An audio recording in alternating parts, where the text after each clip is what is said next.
Pemirsa, jagat media sosial sempat diramaikan dengan unggahan bernada kecaman terkait penolakan penggunaan mobil ambulans milik Puskesmas Grogak II untuk membawa jenazah.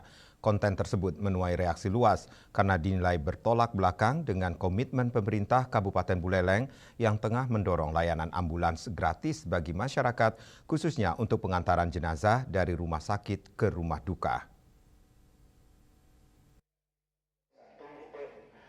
Tudingan tersebut bahkan menyebut petugas kesehatan bertindak tidak berperi kemanusiaan dengan alasan ambulan disebut bukan mobil khusus jenazah. Kepala Dinas Kesehatan Buleleng Dr. Sucipto langsung membantah tudingan tersebut. Ia menyampaikan bahwa pihaknya telah melakukan investigasi untuk mengungkap kronologi sebenarnya dan menemukan adanya miskomunikasi terkait pemanfaatan ambulans Puskesmas Grogak II. Peristiwa bermula pada Sabtu 3 Desember lalu saat seorang pasien datang ke Puskesmas Grogak II dalam kondisi tidak sadarkan diri.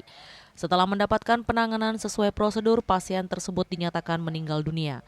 Setelah dinyatakan meninggal, pihak keluarga meminta agar jenazah diantar pulang menggunakan ambulan puskesmas.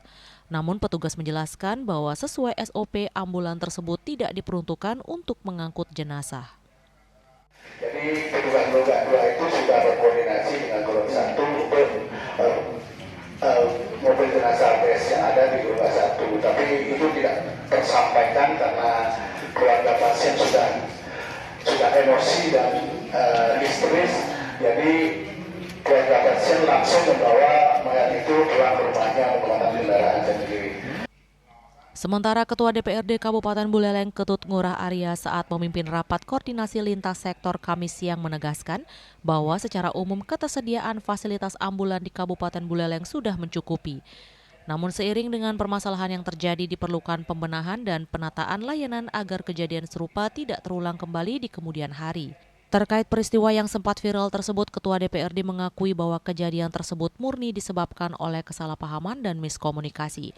Berdasarkan penjelasan Kepala Dinas Kesehatan Kabupaten Buleleng dan Kepala Puskesmas Grogak II, ambulan yang tersedia di Puskesmas Grogak II merupakan ambulan khusus pasien bersifat emergensi, sedangkan ambulan jenazah berada di Puskesmas Grogak I. Yasari Yuli, Bali TV.